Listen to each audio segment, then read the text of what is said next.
हाँ जी।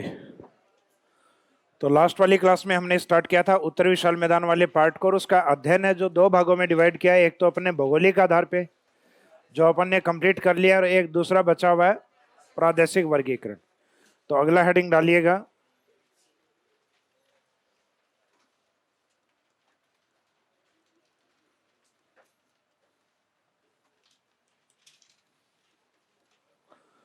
उत्तर विशाल मैदान में अध्ययन वाले पार्ट में जो दो भाग थे,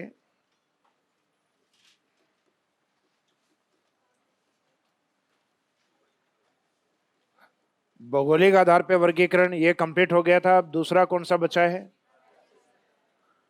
प्रादेशिक वर्गीकरण, यानी जो रीजनल क्लासिफिकेशन बचा है। तो सेकंड हेडिंग डालिएगा प्रादेशिक वर्गीकरण।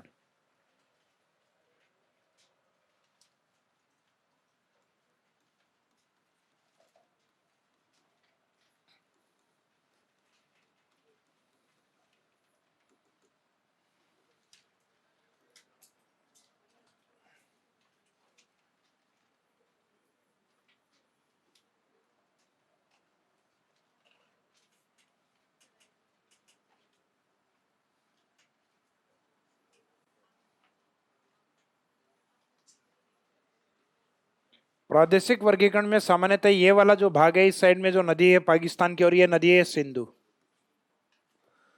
सिंधु में जाने वाली जो प्रमुख सहायक नदियां हैं, जो मुख्यतः किस क्षेत्र से होते हुए जाती हैं? पंजाब वाले एरिया से, यानी इस वाले एरिया से। तो इस मैदान को वैसे तो कहते हैं सिंधु और सहायक नदियों का मैदान।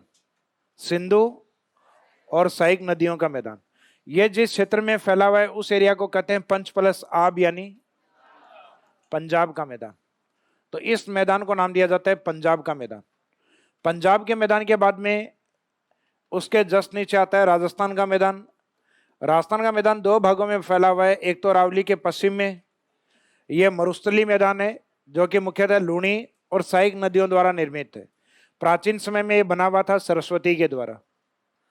इसके पूर्व की ओर जो मैदान बनता है वो बनता है यमुना की सहायक नदी चंबल के द्वारा। यहाँ पे आता है हरियाणा का मैदान। इस हरियाणा के मैदान को कई बुक्स वाले हैं वो पंजाब के साथ पढ़ लेते हैं और कई राजस्थान वाले के साथ, क्योंकि यहाँ पे एक नदी आती है द्रष्टवती नदी, यानी सरस्वती नदी। सरस्वती नदी है, उसके पश्चिम का तो है सिंधु या पंजाब का मैदान, सिंधु या सहायक नदियों का मैदान यानी पंजाब का मैदान। उस द्रष्टवती नदी या घग्गर नदी के पूर्व में है यमुना का मैदान। तो ये जो हरियाणा का मैदान है, इसको या तो पंजाब हरियाणा के साथ या फिर इसको राजस्थान हरियाणा के मैदान के साथ। तो हरियाणा के मैदान को इंडिविजुअल अलग से नहीं रखा जाता है, तो पंजाब के साथ कवर कर लो या फिर राजस्थान हरियाणा के मैदान के रूप में कवर कर लेते हैं अपन। इसके बाद में स्टार्ट होता है मुख्यतः यूपी से, उत्तराखंड के जस्ट आगे यूपी वाला पार्ट। तो ये यूपी का मैदान या यूपी बिहार वेस्ट बंगाल, यहाँ नदी जो गंगा जो मैदान बनाती है वो है गंगा। तो इसके मैदान को सामान्यतः हम गंगा का मैदान या यूपी का मैदान। तो ये यूपी का मैदान इसलिए कहते हैं क्योंकि गंगा सबसे बड़ा मैदान कौन से राज्य में बनाती है? यूपी में। यूपी के बाद में आगे बिहार और वेस्ट बंगाल, जहाँ जनसंख्या अधिक है वहाँ ये मैदान सबसे बड़ा बनाती है। तो सर्वाधिक जनसंख्या इसमें यूपी में है। यूपी के बाद में यहाँ बिहार में गंगा वाले क्षेत्र में, भारत के अकॉर्डिंग तो महाराष्ट्र है सेकेंड, गंगा के मैदान में यूपी में, यूपी के बाद बिहार में, बिहार के बाद वेस्ट बंगाल। भारत के इस क्षेत्र में अरुणाचल प्रदेश पहाड़ी क्षेत्र से नदी आती है सांगपो, दिहांग, फिर असम में ये मैदान बनाती है। तो इस मैदान को मुख्यतः असम का मैदान या ब्रह्मपुत्र का मैदान। तो ये रीजन आ रहे हैं, इसमें एरिया आ रहे हैं। जैसे ब्रह्मपुत्र का मैदान बन रहा है असम में, गंगा का मैदान मुख्यतः बन रहा है यूपी में, यमुना का मैदान बन रहा है हरियाणा में। राजस्थान में दो प्रकार का, पूर्व में चंबल और पश्चिम में लूणी या प्राचीन सरस्वती नदी का मैदान, और इस साइड में बन रहा है सिंधु और सहायक नदियों का मैदान। पंजाब का मैदान एक पार्ट है, राजस्थान हरियाणा का मैदान दूसरा पार्ट, या उधर पंजाब हरियाणा पढ़ लो और इस साइड में केवल राजस्थान पढ़ लो। यूपी का मैदान या गंगा का मैदान तीसरा पार्ट, असम का मैदान चौथा पार्ट। प्रादेशिक आधार पे हिमालय को कितने भागों में बांटा गया था? प्रादेशिक आधार पे उत्तरी विशाल मैदान को 4 भागों में बांट के अध्ययन किया जाता है। तो आपने जो लिखा है प्रादेशिक वर्गीकरण, इसमें लिखिएगा उत्तर विशाल मैदान को प्रादेशिक आधार पर, उत्तर विशाल मैदान को प्रादेशिक आधार पर,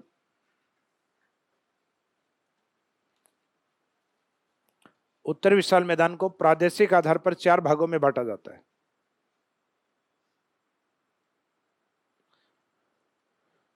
उत्तर विशाल मैदान को प्रादेशिक आधार पर 4 भागों में बांटा जाता है।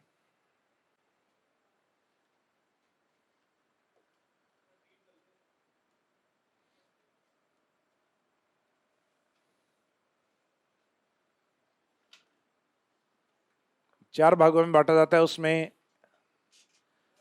4 भाग कौन कौन से? यस भाई, इसमें चेंज हो जाता है क्या? थोड़ा सा मिस्टेक हो रखी है इसमें। जैसे अभी यहाँ पे ग्रीन कराऊंगा तो बाद में कैमरा उसको ऑब्जर्व करके, और बाद में जो रिकॉर्ड होती है ना क्लासेज आपकी, उसमें डस्टी कलर आ जाता है बाद में, वो दिखाई नहीं देगा। इस कारण ये वाइट रखना पड़ रहा है। तो एक कैमरे के अंदर कुछ मिस्टेक्स हैं, उसके कारण वाइट ही रखना पड़ेगा एक बार। रिफ्लेक्शन थोड़ा सा आपके, मेरे को पता है कि इस टाइम ज़्यादा आ रहा है, और मेरे आपसे भी ज़्यादा आ रहा है। मेरे को इस कलर से मेरे और ज़्यादा दिक्कत हो रही है।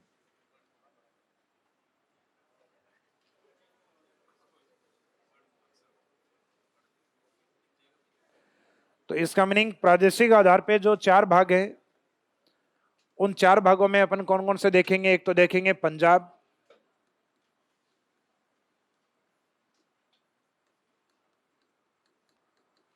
हरियाणा का मैदान, पंजाब हरियाणा का मैदान। तो इसको हरियाणा को पंजाब के साथ ही पढ़ लेते हैं, क्योंकि पहले हरियाणा किसका पार्ट था। तो इसको पंजाब हरियाणा मैदान।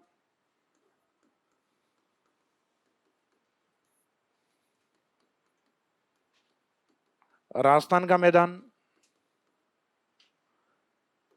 यूपी या गंगा का मैदान,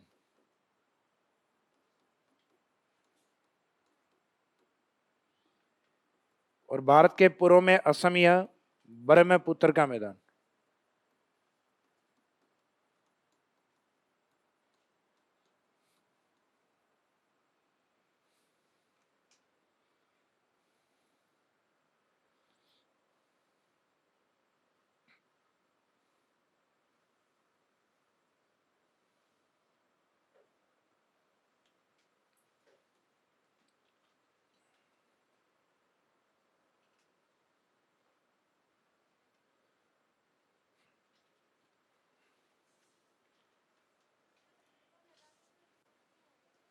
ये इसमें आ जाएगा, सिंधु का मैदान लिखवाएंगे, अभी डिटेल लिखवाएंगे इनकी। फर्स्ट हेडिंग डालिए पंजाब हरियाणा का मैदान, पंजाब हरियाणा का मैदान।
अपने जैसे अभी आपको मैंने बताया कि जो पंजाब का मैदान है, तो पंजाब का मैदान ना केवल भारत तक सीमित, जबकि ये पाकिस्तान तक भी है। पाकिस्तान में भी पंजाब है, तो पंजाब उस एरिया में कहाँ तक ये नदियां जाती हैं? सिंधु तक। तो वास्तव में ये पंजाब का जो मैदान है, ये सिंधु एवं सहायक नदियों का मैदान है, सहायक नदियों द्वारा निर्मित। जबकि हरियाणा वाला मैदान है, इस क्षेत्र में मुख्यतः कौन सी नदी बहती है? यमुना। इसके बाद में ये जाती है दिल्ली के पास से और बाद में यूपी की ओर। यूपी में एक गंगा में जाके मिल जाती है प्रयागराज या इलाहाबाद के अंदर। तो हरियाणा का मैदान ये यमुना द्वारा निर्मित मैदान।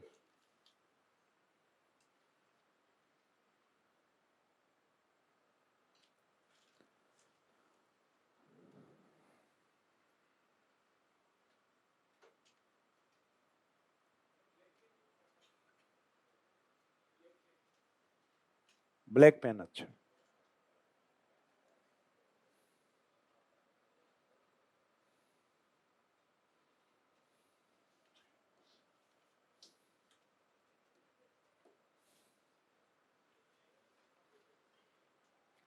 तो पंजाब का मैदान है सिंधु एवं सहायक नदियों के द्वारा निर्मित, जबकि हरियाणा का मैदान यमुना द्वारा निर्मित मैदान। अब इसमें पंजाब के मैदान में कुछ विशेषताएं देखने को मिलती हैं।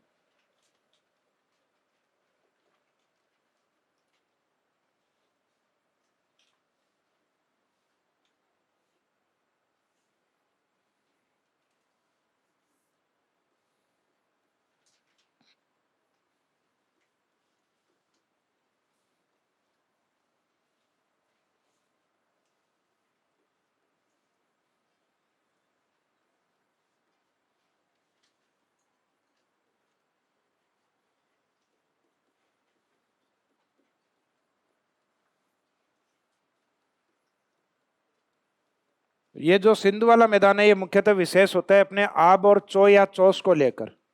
तो आब एवं चो या चौस विशेषताएं इस मैदान में देखने को मिलती हैं। कौन से वाले? पंजाब वाले मैदान। अब ये आब क्या है, चो या चौस क्या है, इनके बारे में अध्ययन करेंगे अपन पंजाब वाले मैदान के अंदर। तो ये जस्ट नीचे लिखिएगा हेडिंग, क्योंकि हरियाणा वाला मैदान है उसमें तो बाकी अपने को कुछ नहीं करना, सिर्फ हरियाणा मैदान में तो यही अपने को पता होना चाहिए ये मैदान मुख्यतः हरियाणा में विस्तृत है। तो ये तो नाम से ही पता लग रहा है हरियाणा में ही है, एरिया के अकॉर्डिंग है, हरियाणा में है। और इस मैदान का निर्माण मुख्यतः यमुना द्वारा निर्मित या यमुना के द्वारा इसका निर्माण हुआ है। तो इसमें फर्स्ट हेडिंग डालिए पंजाब का मैदान, इसको अलग से हेडिंग में ले लीजिए, पंजाब का मैदान।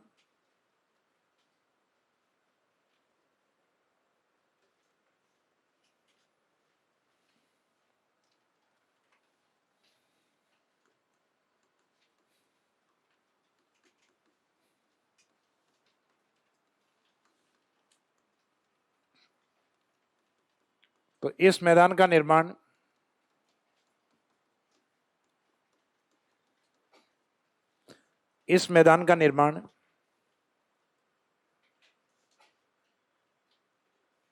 भारत में मुख्यतः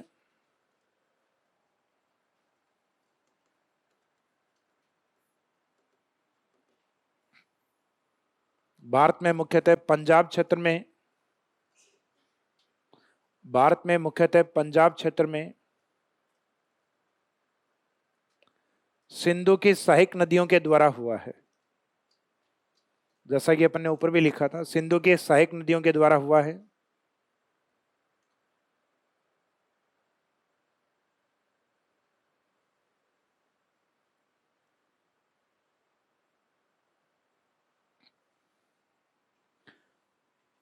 नेक्स्ट लाइन में लिखिएगा, इस मैदान में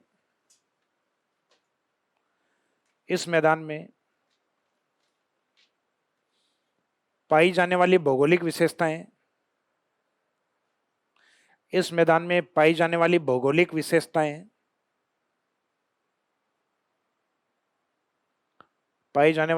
विशेषताएं, निम्नलिखित हैं।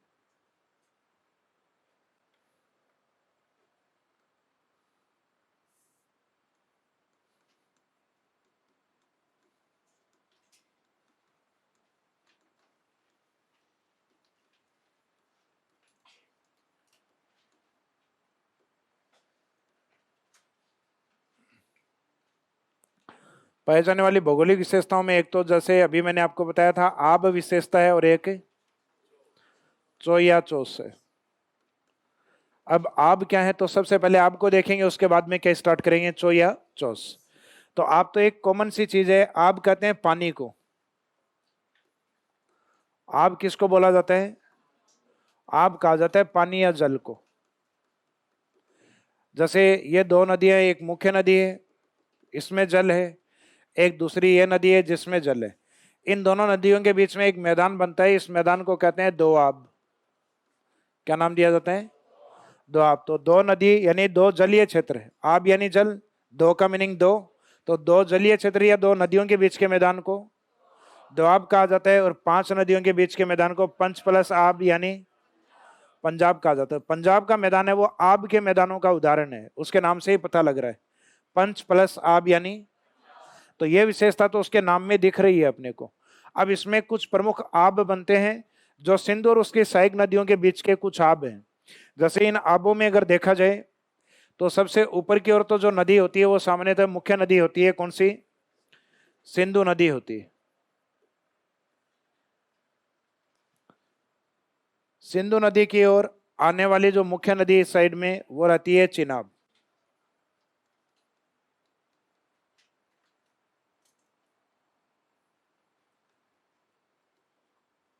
चिनाब और सतलज ये आपस में मिलके, सतलज सबसे नीचे की ओर रहती है इसमें। सतलज में आने वाली एक सहायक नदी होती है जिसको हम कहते हैं व्यास।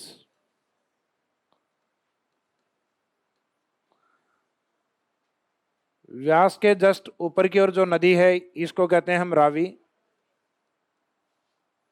और चिनाब को उत्तर की ओर से जो मिलती है वो होती है झेलम।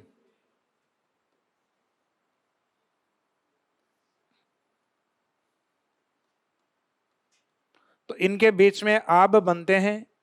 अब इसमें सबसे पहला आब अगर आप ध्यान से देखो तो इस साइड में सिंधु है, सामने कुछ समय तो झेलम रहती है और उसके बाद में रहती है चिनाब। तो इसका मीनिंग ये हुआ कि एग्जामिनर यहां ये दे सकता है सिंधु चिनाब के बीच का आब या सिंधु झेलम के बीच के आब का नाम क्या है, तो ये सिंधु के नाम से ही है। इस आब को नाम दिया जाता है सिंधु सागर आब। सिंधु सागर आब। तो सिंधु सागर आब में एक नदी तो कौन है? सिंधु है, सामने कौन है? झेलम और चिनाब। तो सिंधु एवं झेलम चिनाब के बीच के आब को सिंधु सागर। तो जहां सिंधु रहेगी वहां सिंधु आब रहेगा। फिर है झेलम और चिनाब के बीच का ये वाला जो आब है इसको नाम दिया जाता है चाज या छाज आब। चा जय या इसकी जगह 6 शब्द यूज लिया जाता है, छाज आब। अब ये नाम इसलिए दिया गया है क्योंकि ये नदियों के स्टार्टिंग नेम अगर आप देखें तो जैसे चिनाब और जैसे झेलम, झेलम को झ से लिया गया है, बाद में प्रोनाउंसिएशन उसका झ से किया गया है। तो यहाँ चय किसको इंडिकेट कर रहा है? चिनाब को, और जय कर रहा है झेलम को, झेलम यानी झेलम। फिर इसके नीचे जो आब है चिनाब और रावी के बीच में, इस आब का नाम है रचना आब, जिसको रेचना आब भी कहा जाता है, जिसमें रह रावी को इंडिकेट कर रहा है और चना चिनाब को इंडिकेट कर रहा है। तो इन आबों के नाम से ही पता लग जाएगा कौन सी नदियों के बीच के आब हैं। उसके बाद में व्यास और रावी के बीच का आब, तो व्यास को वैसे ब्यास कहा जाता था पहले, वह को बै से प्रोनाउंसिएशन किया जाता था इसको। तो इसमें आता है बारी आब। कौन सा आब है? बारी आब। तो बारी में बै से व्यास को और रै से रावी को इंडिकेट कर रहा है। और लास्ट वाला सतलज और व्यास के बीच का आब है, इसको नाम दिया जाता है बिस्त आब। तो ये बी तो व्यास वाला है और आगे सत है, ये सतलज वाला है। तो इसका मीनिंग सत यहाँ सतलज है और बी का मीनिंग यहाँ व्यास है। तो इन आबों के नाम एग्जामिनर देता है और सामने नदियां देता है। तो अपने लिए कोई मुश्किल काम नहीं है कि कौन से आब के सामने कौन सी नदियां सुमेलित होंगी। अगर आपको आब के नाम याद हैं, ये एग्जामिनर देगा, आपको याद करने की जरूरत भी नहीं है। एग्जामिनर एक साइड में आब देगा और सामने नदियां देगा कि इन आब को सही सुमेलित करो, तो आप इजीली इनको सुमेलित करोगे। अगर आब आपके सामने जैसे आब ऑप्शन में दिया कि बारी आब कौन सी नदियों के बीच में बनता है, तो आपको पता है ब्यास के बीच में और रावी के बीच में। अगर आपको आब दिया गया बिस्त आब कौन सी नदियों के बीच का आब है, तो ये सतलज के और व्यास के बीच में है। आपको दिया गया रचना आब या रचना आब किसके बीच में है, तो ये रावी के बीच में और चिनाब के बीच में। चाज या छाज आब चिनाब और झेलम के बीच में। यह आपको दिया गया सिंधु सागर आब, तो सिंधु और सामने झेलम और चिनाब, झेलम और ऊपर वाली दो के बीच में। ये समझ में आ गए?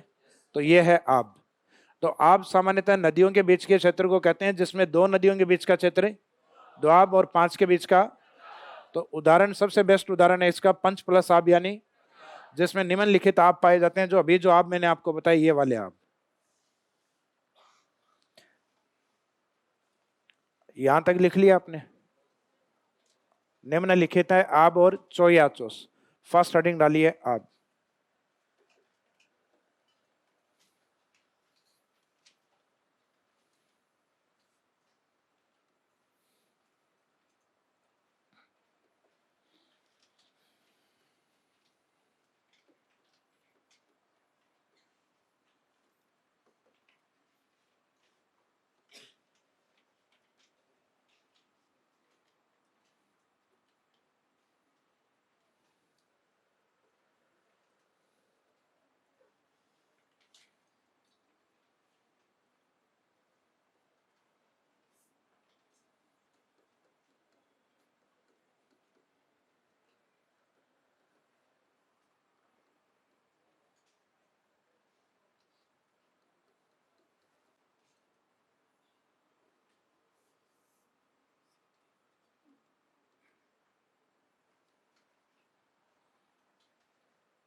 आब का शाब्दिक अर्थ यानी शब्द का अर्थ क्या होता है? जल होता है।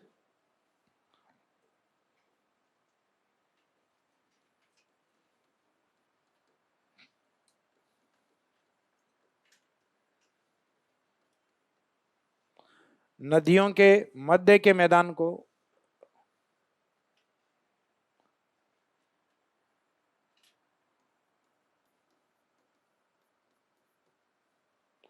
नदियों के मध्य के मैदान को,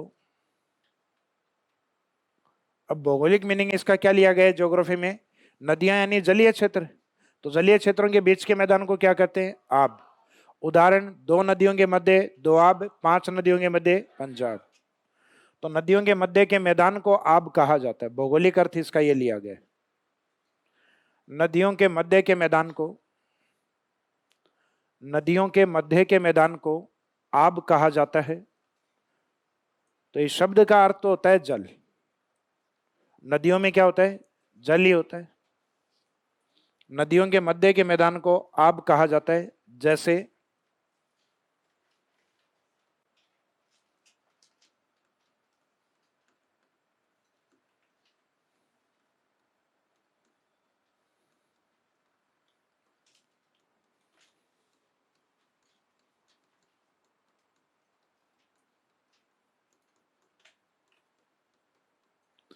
जैसे दोआब, दो नदियों के मध्य का मैदान, और पंच प्लस आब यानी पंजाब। जो अभी पढ़ रहे हैं वो यही पढ़ रहे हैं, पंजाब।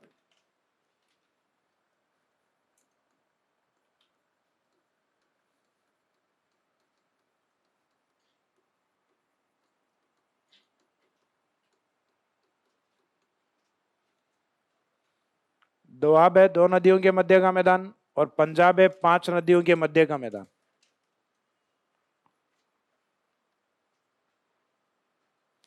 पंजाब पांच नदियों के मध्य का मैदान। अब पंजाब वाला जो उदाहरण है वह है सिंधु और सहायक नदियों के बीच का मैदान। तो वही पढ़ रहे हैं अपन, पंजाब का मैदान। तो उसके एग्जाम्पल कौन कौन से हैं? उसके एग्जाम्पल पांच आपके उदाहरण ये है। तो ये पंजाब लिख के उसके बाद में नीचे डायग्राम बना दीजिए।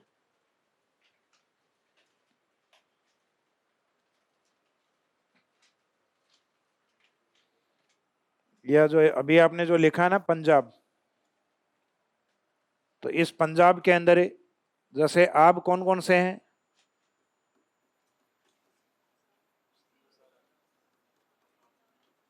सिंधु सागर,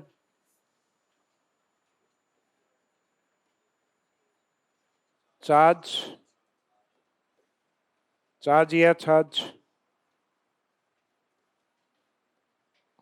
उसके बाद में रेचनाब या रचनाब, उसके बाद में बारियाब, उसके बाद में बेस्ताब। नदियां आपको इसके सामने खुद लिख लेनी है। जैसे सिंधु सागर है तो इसमें सिंधु, एवं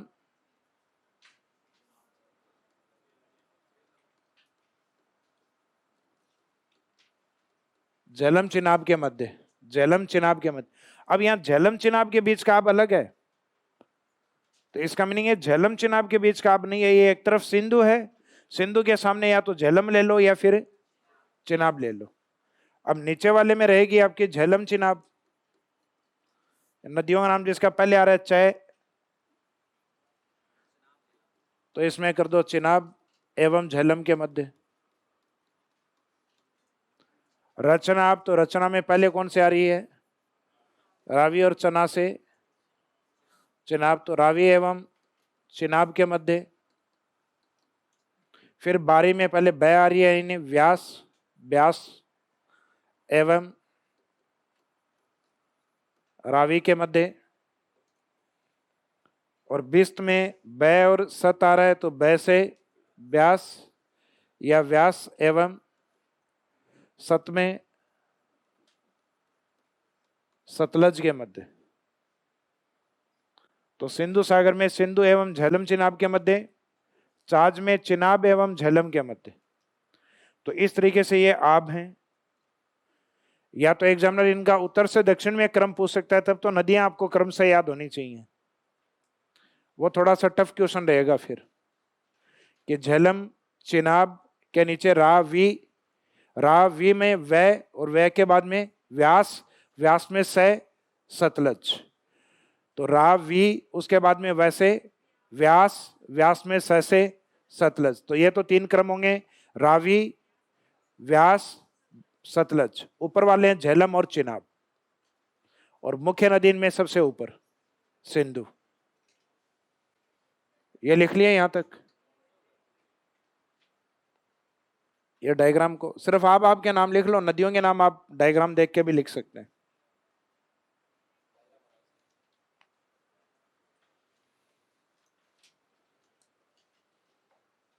अब जैसे सिंधु सागर आब है, तो उसमें नदी उधर सिंधु और इधर रहेगी झेलम चिनाब, सिंधु एवं झेलम डैश चिनाब। तो इसका मीनिंग एक तरफ सिंधु है, सामने या तो झेलम हो सकती है या फिर चिनाब हो सकती है। चाज आब है, तो एक तरफ चिनाब और एक तरफ झेलम।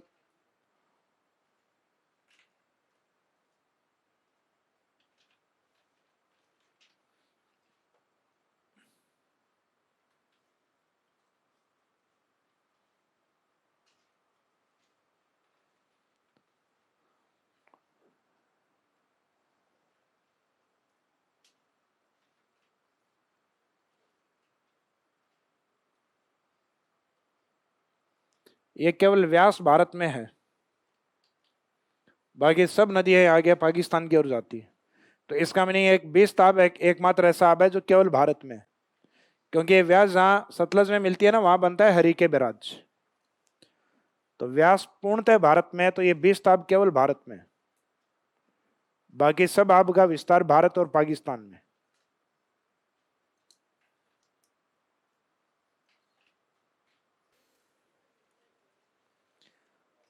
तो पंजाब के मैदान में आब विशेषताएं क्या है, समझ में आ गए।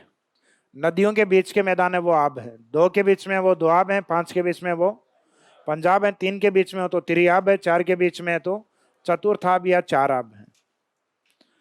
तो ये पंजाब आब का सबसे बेस्ट एग्जाम्पल है। अब इसके बाद में आब के अलावा जो एक शब्द और इसमें बचा हुआ है, चो या चोस, तो सेकंड हेडिंग डालिए, ये आब वाला कंप्लीट हुआ है अभी अपना।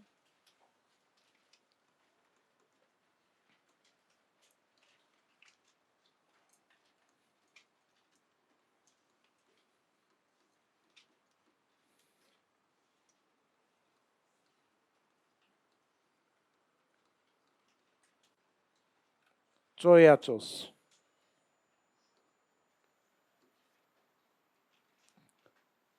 हिमालय की जो श्रृंखलाएं हैं, मुख्य हिमालय के जैसे वृद्ध हिमालय, लघु हिमालय,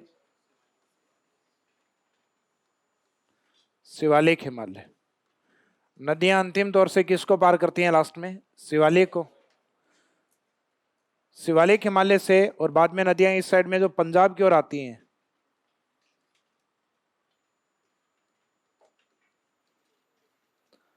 ये तीव्र गति से फ्लो करते हुए आती है।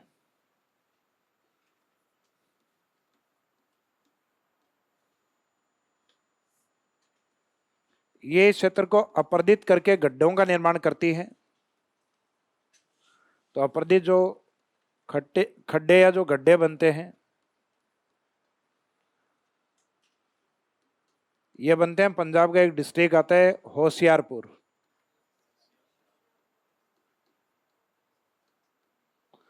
उस होशियारपुर के आसपास इस प्रकार के अपर्दित खड्डे दिखाई देते हैं। उन अपर्दित खड्डों को कहा जाता है चो या चोस। तो यह चो या चोस क्या है? तो यह चो या चोस है शिवालिक हिमालय की ओर से तीव्र गति से बहने वाली नदियां जो पंजाब की ओर अपर्दित गड्ढों का निर्माण करते हैं। इन गड्ढों को वहां पर पंजाब के होशियारपुर के आसपास क्या कहा जाता है? चोया चोस। तो पंजाब में जो अपर्दित गड्ढे हैं उनके लिए शब्द यूज हुआ है चोया चोस, जो सामान्यतः पंजाब के मैदान में देखने को मिलते हैं। तो शिवालिक हिमालय की ओर से आने वाली तीव्र गति से नदियां अपर्दित गड्ढों का निर्माण करती हैं, जिन्हें चो या चोस कहा जाता है, जो सामान्यतः पंजाब के होशियारपुर जिले के आसपास अधिक पाए जाते हैं। तो ये मीनिंग समझ में आ गया। चो या चोस क्या है? अपर्दित गड्ढे हैं। ये कहाँ पाए जाते हैं? पंजाब, होशियारपुर। किसके द्वारा निर्मित है? शिवालिक हिमालय की ओर से आने वाली जो तीव्रगामी नदियां हैं उनके द्वारा, जैसे रावी हुई, व्यास हुई, सतलज हुई, ये सभी नदियां। डायग्राम बनाओगे क्या इसमें?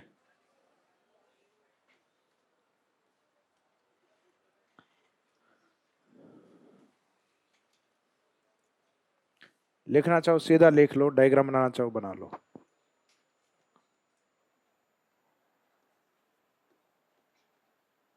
एक एक साइड में बना देना डायग्राम, उसके सामने ही लिख लेना, ताकि डायग्राम के अकॉर्डिंग समझ में आ जाए।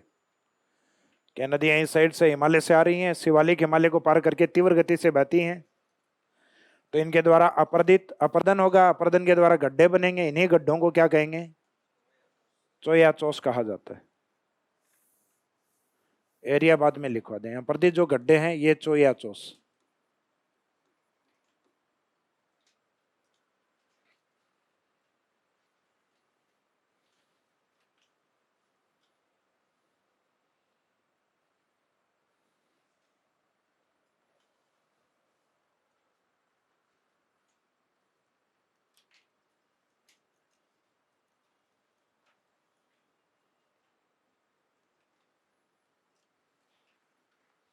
डेफिनेशन में लिखिएगा चो या चोस की। शिवालिक हिमालय को पार कर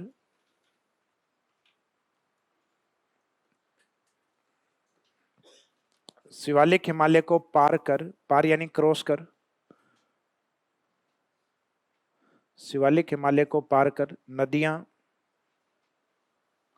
नदियां पंजाब की ओर पंजाब की ओर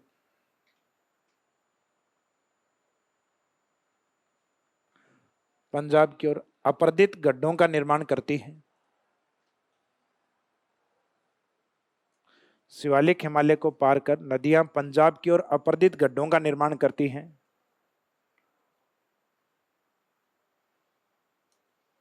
जिन्हें चो या चोस कहा जाता है। अपर्दित गड्ढे हैं, इनको अंडरलाइन करके अपोस्ट्रोफ कर देना। यानी पंजाब की ओर जो अपर्दित गड्ढे हैं उनको क्या कहा जाता है? जैसे हमारे यहाँ चंबल बनाती है ना, उबड़ खाबड़ गड्ढे बनाती है, बीहड़ कहा जाता है, डांग कहा जाता है। अपर्दित गड्ढों को चो या चोस कहा जाता है। नेक्स्ट लाइन में लिखना, नोट में लिख देना, नोट या विशेष में जो जो जो क्या आगे ब्रैकेट में लिख दो, चोस, जो पंजाब के होशियारपुर जिले के आसपास अधिक पाए जाते हैं।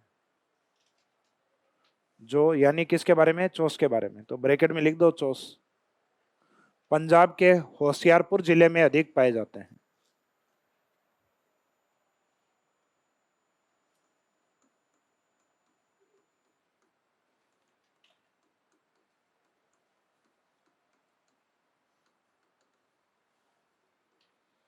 जो पंजाब के होशियारपुर जिले में अधिक पाए जाते हैं।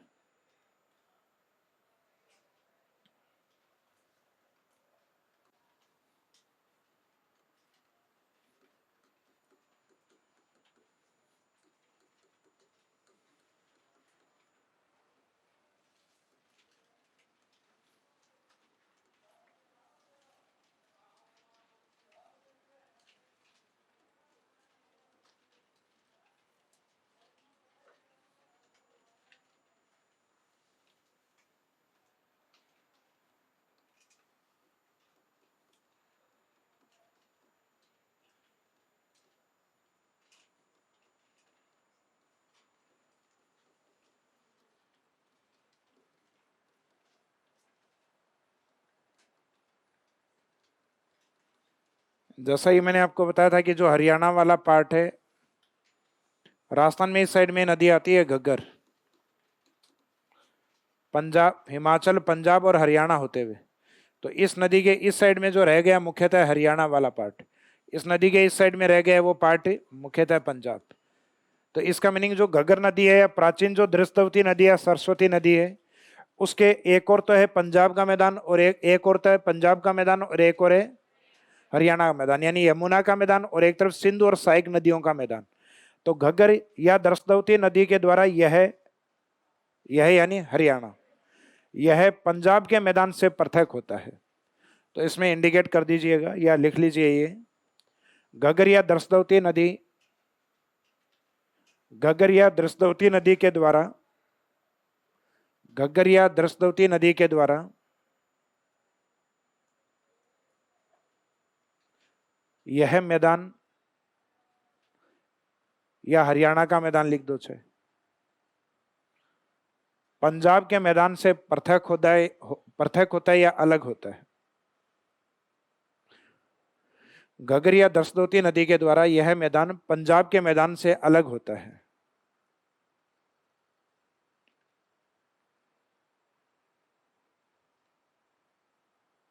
यानी इस नदी के उस साइड में था अभी तक जो पढ़ रहे थे सिंधु और सहायक नदियों का मैदान यानी पंजाब का मैदान, और इस नदी के इधर जो है वो है यमुना का मैदान या हरियाणा का मैदान। तो घग्गर या दृष्टवती नदी के द्वारा यह मैदान पंजाब के मैदान से पृथक या अलग होता है। नेक्स्ट लाइन में लिखिएगा इस मैदान का निर्माण, इस मैदान का निर्माण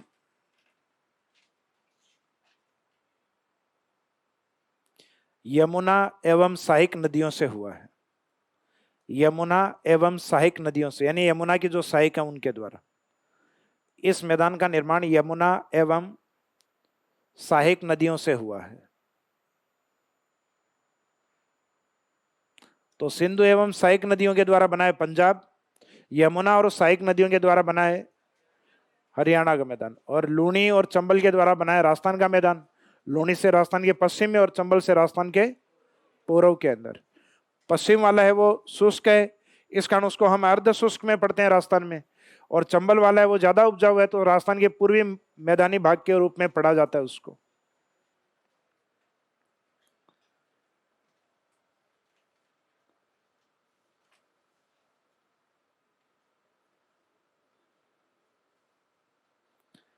तो ये जो मैदानी भाग था प्रादेशिक, उसमें पंजाब और हरियाणा का मैदान अपन ने कंप्लीट कर लिया। तो सीधे और सिंपल क्वेश्चन आते हैं, जैसे ये ऑप्शन दिए हुए। तो एग्जाम में क्वेश्चन है सिंधु सहायक नदियों और यमुना द्वारा निर्मित मैदान को कहा जाता है, सिंधु सहायक नदी और यमुना के मैदान को कहा जाता है पंजाब हरियाणा का मैदान। निम्नलिखित में से किस मैदान में आब की विशेषताएं अधिक पाई जाती हैं? मुख्यतः पंजाब मैदान के अंदर। उसमें ऑप्शन हो सकता है हरियाणा अलग से दे दिया जाए, मुख्यतः पंजाब मैदान के अंदर चो या चौस की विशेषताएं पाई जाती हैं पंजाब के मैदान में। चो या चौस क्या है? गड्ढे हैं होशियारपुर के पास में जो शिवालिक हिमालय की ओर से आने वाली नदियों के अपर्दन से बने होते हैं, नदियों के अपर्दन से बने हुए जो गहरे गड्ढे हैं उन्हीं को कहा जाता है चो या चौस। सेकेंड हेडिंग राजस्थान का मैदान।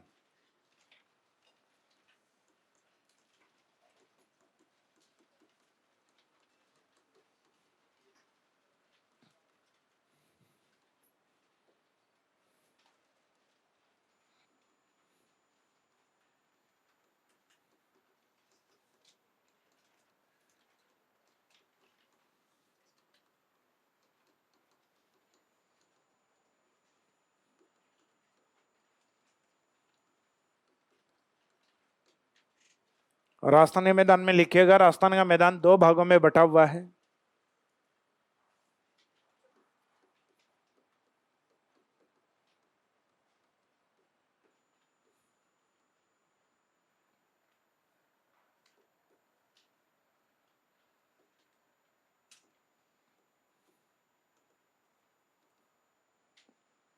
राजस्थान का मैदान दो भागों में बटा हुआ है, दो भागों में बटा हुआ है। उसमें राजस्थान के मैदान में एक तो है लूनी का मैदान,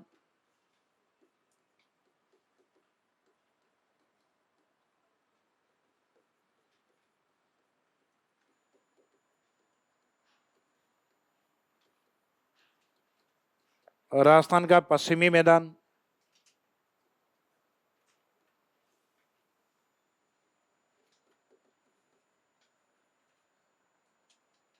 और एक है चंबल का मैदान।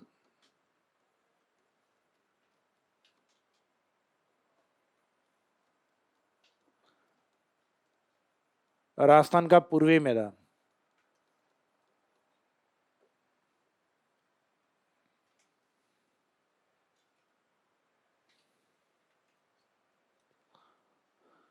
राजस्थान का मैदान लूनी का मैदान, राजस्थान का पश्चिमी मैदान, और चंबल का मैदान राजस्थान का पूर्वी मैदान। और ये मेरे हिसाब से बताने की आवश्यकता नहीं है कि राजस्थान में कौन सा मैदान ज्यादा विस्तृत है। राजस्थान में वास्तव में जो मैदान है वो राजस्थान में पूर्व का मैदान ही है, जो चंबल और सहायक नदियों के द्वारा बना हुआ है।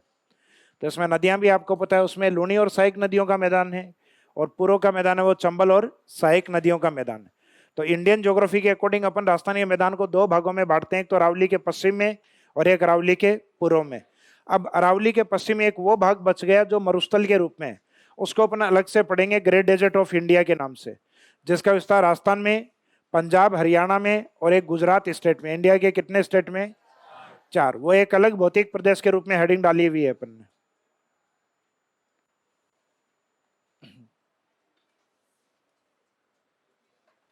यूपी या गंगा का मैदान। राजस्थान में बस यही है। राजस्थान पूरा पढ़ाया है बाकी आपको।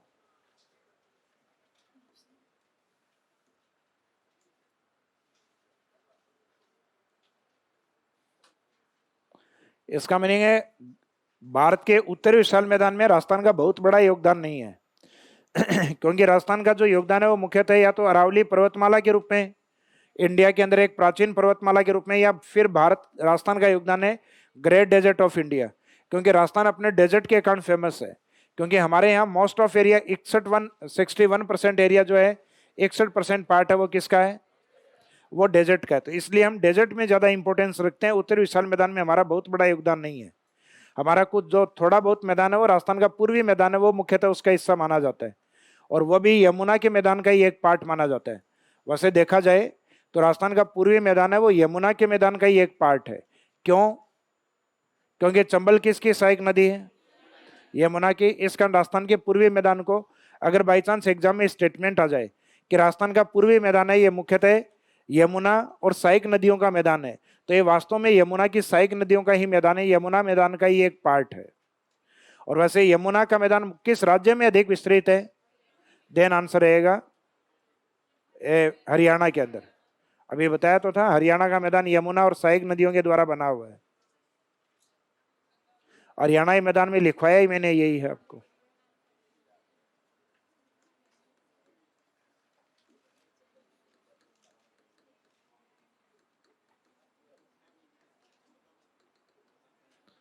यूपी या गंगा का मैदान इसमें लिखिएगा।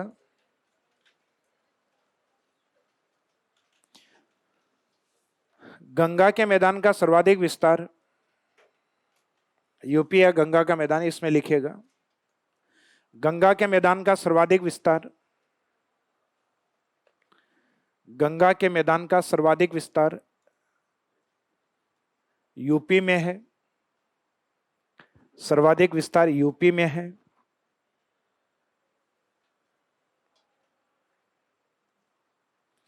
इस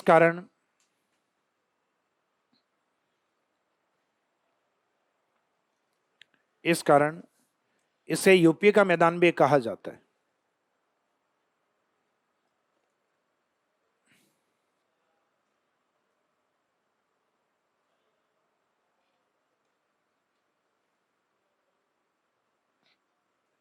नेक्स्ट लाइन में लिखो, अध्ययन की दृष्टि से गंगा के मैदान को 3 भागों में बांटा जाता है। मुख्य विस्तार तो यूपी में, इस कारण इसको यूपी मैदान कह दिया, लेकिन अध्ययन में कितने भागों में डिवाइड करते हैं? 3। तो नेक्स्ट लाइन में लिखिएगा, अध्ययन की दृष्टि से गंगा के मैदान को 3 भागों में बांटा जाता है।